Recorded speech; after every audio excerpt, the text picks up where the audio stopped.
Hello, this is 11B, and we're going to talk about succession. This is a natural progression of a landscape through stages, usually taking some time, maybe a lot of time, maybe a little time, moisture, changes in soil, changes in lots of things. So let's talk about a couple of vocabulary words first. Succession, the changes of a species replacing others that occur over time in a certain community. We have the primary succession where the ecosystem develops on brand new land. This could be like lava flows. This could be like land that's brought up from the ocean, things like that. Then we're going to have secondary succession. This is when ecosystems regrow after a natural change or disaster. And then we have two different types of species. We have what's called the pioneer species. This is usually the first organism that comes in after either cleansing or formation of the ecosystem. And then this usually is made out of moss and lichen, very little soil or very poor soil or maybe even no soil for lichen, which can grow on the side of a rock.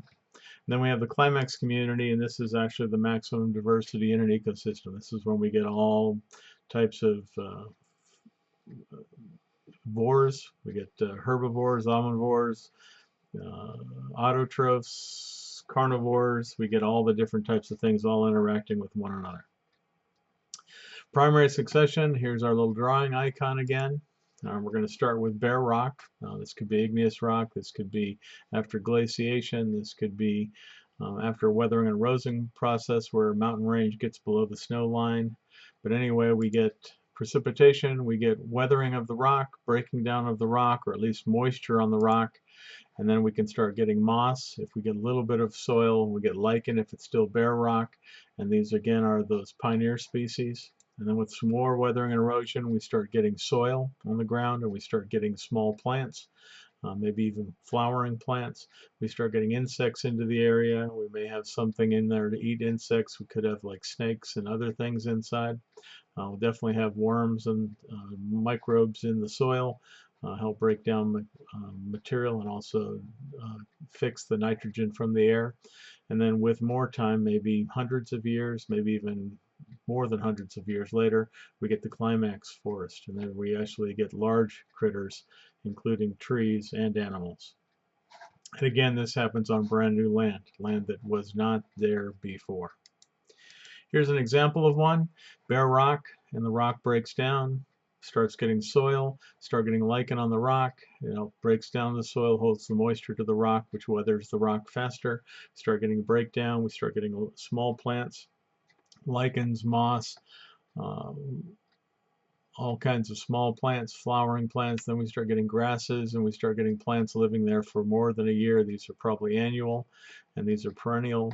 And then we start getting grasses, shrubs, shade-tolerant trees, because trees are starting getting larger. We get these are evergreen-like type trees. And then after hundreds of years, maybe even 1,000 years, we start getting shade-tolerant deciduous trees.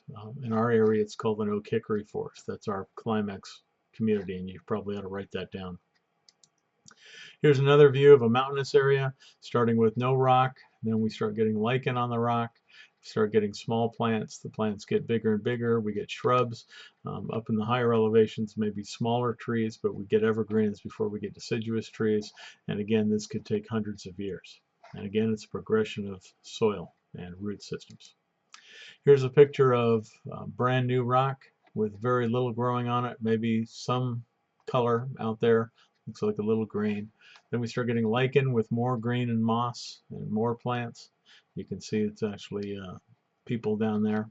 And then we start getting bigger plants. This is a Pahoehoe lava flow with flowers in the background. And then we start getting larger and larger little islands of plants, and they keep growing farther out. And you can see lichen, and then moss, and then some flowering plants. And as this gets bigger and bigger, the plants inside will get larger and larger. Secondary succession, I'd like you to draw this one too. I'm not sure where the drawing icon is. We get precipitation. This is when the ecosystem regrows after a natural change or disaster. Could be fire, famine, or flood. Could also be human bulldozers. So here's a tornado. We got fire, we got flood, we got construction. It wiped out all the life that was there. Went down to bare soil. We don't have to worry about rock now, but we're bare soil. and then eventually we start getting the life back. We get the plants, the flowers, the bugs, and the worms, and the nematodes and things, and then eventually we start getting larger life. This normally doesn't take as long because we don't have to develop the soil, although we could actually detriment, we could really put really bad, start with a really bad soil because we can scrape all the organic material off the top, but it is a soil nevertheless, and it starts forming a lot faster than making out of solid rock. Here's an example where we had a forest and it burned down, soil's still there. Very soon after we start getting annual, then we get perennials, and then we start getting the small trees, and then we start getting the big trees, and the time frame is a little bit shorter with the secondary succession. Here's another example where we get a pond, and the pond actually starts getting submerged aquatic vegetation, starts getting floating vegetation, and then the vegetation grows up a little faster and starts forming the water. The water dries up, and we start getting a deciduous forest inside, and eventually end up with a forest where we didn't even see the lake anymore. It fills in with sediment. And here's a picture where we actually get fire burning out probably the small life. The trees themselves are actually doing really good, and actually loblolly, which I'm sure this is what it is, actually needs a fire to come through. The seeds actually lay dormant until the fire goes through, and then they pop up really quickly and start taking over. And here's a picture, and I actually took both. Actually, I took this picture. I had a picture like this, but I like this one better because it was magnified and a little clearer. But I did take this picture. This was in Kentucky somewhere, and this was after a fire. In the background you can see blackened material, and this tree got partially damaged, but it still has a growth into it. So this actually did wipe out a lot of the ground, but some of the species will survive, and again this bounced back a lot faster than what the primary succession is. And then the next thing is, you can see there's the bear, and that stops 11B. Thanks for stopping by. Adios.